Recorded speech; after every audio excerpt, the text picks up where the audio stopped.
The Warriors of Chaos are an unrelenting horde of pure evil, bringing twisted horrors and devout followers from the northern wastes in a constant, unending wave to usher in a new age of disorder, mayhem, and devastation to every race in the Warhammer world.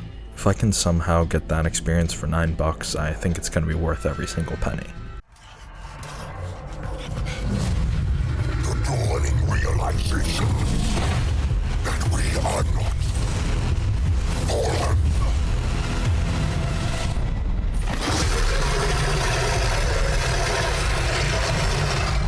We are ascended.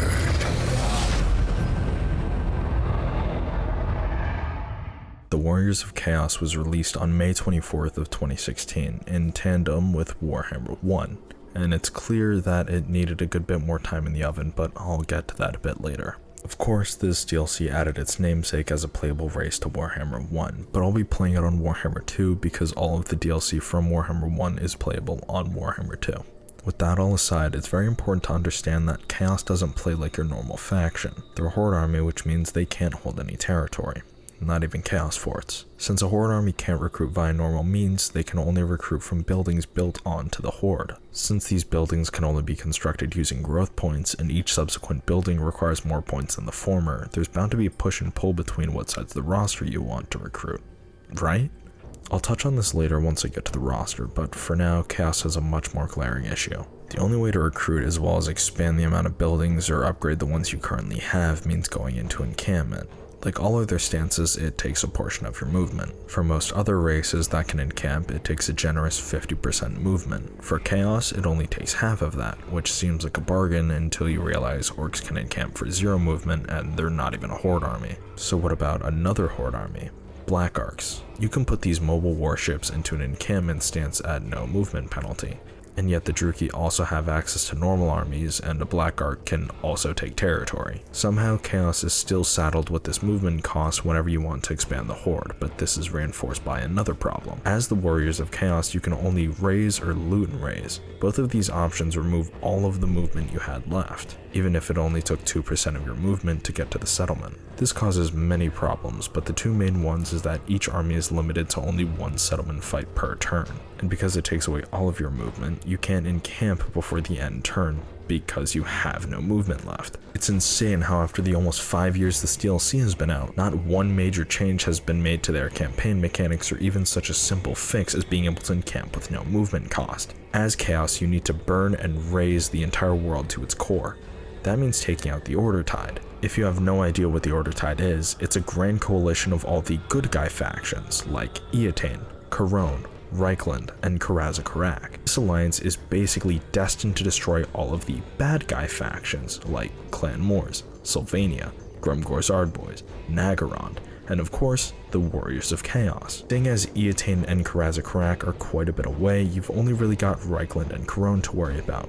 The problem being, if you've ever tried to declare war on these cunts, they produce enough armies to fill out an infinite IKEA. There's going to be unending waves of attacks that can vary anywhere from a quick spam army to an army that nearly counters your entire roster. What I really want to talk about is that when you raise a settlement, you have no movement.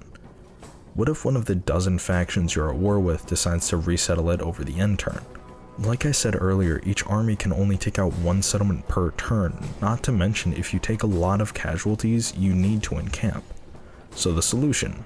Build more armies. Well, that would be the solution if Chaos had a sphere of influence. See, when I recruit an army at turn 70, they don't have a tier 5 camp.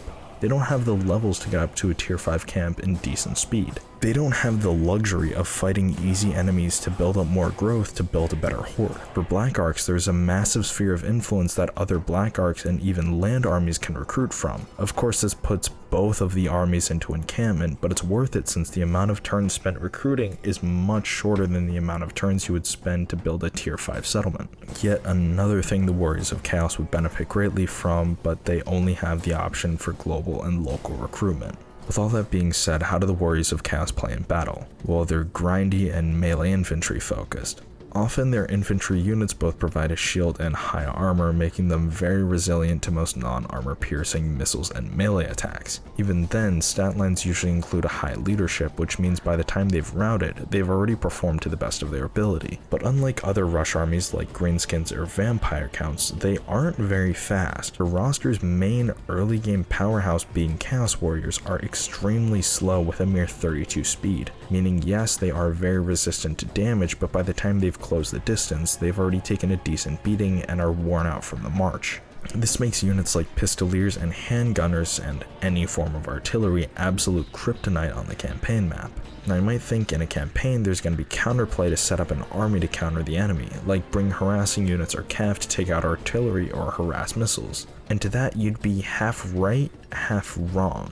Not only is there a lack of options for the roster, but since all unit buildings are both gated behind your main horde level and horde growth points, min-maxing is the best option, and when we run a cost benefit on most of the roster, it comes up short. Why spend the extra population points on getting a Marauder building when Chaos Warriors are so much tankier and can be recruited at the same speed? Not just that, but given I can bring the building up to tier 4, I can unlock Chosen, which are some of the best melee infantry in the game. It's not worth the growth points to get Warhounds or Marauder Horsemasters, which makes many battles quite honestly boring.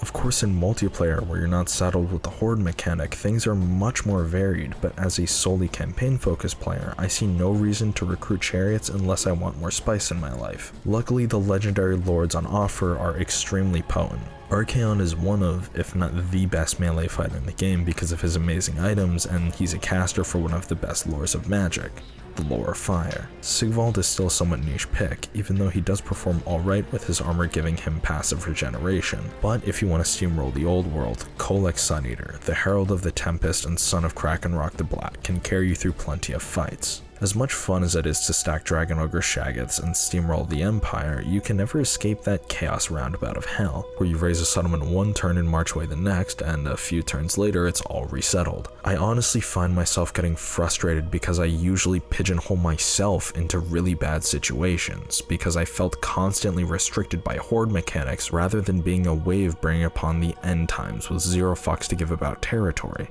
In the end, if I have to say yeah, it's much better once you download a few mods, I can't really give it a wholehearted recommendation on what it provides on offer. Yes, to an extent I had some amount of fun with the campaign giving Archaon the Sword of Cain and trying my best Iridian impression, but even though there were brief times of an enjoyable experience, the negative definitely outweighed the positive, and I'm left far more disappointed than anything else. In conclusion, the Warriors of Chaos are lacking a lot in both campaign and battle, but with Warhammer 3 on the horizon and Chaos Demons rumored to be added as a full playable faction, hopefully we see a Chaos revamp, but as of now, they're not even worth the low $9 asking price. If you already have it, I'll link some mods in the description to hopefully add some spice to that campaign. Luckily, the bar is set very, very low, so hopefully it's only upward from here. We're going in order, so the next DLC will be covered is Call of the Beastmen.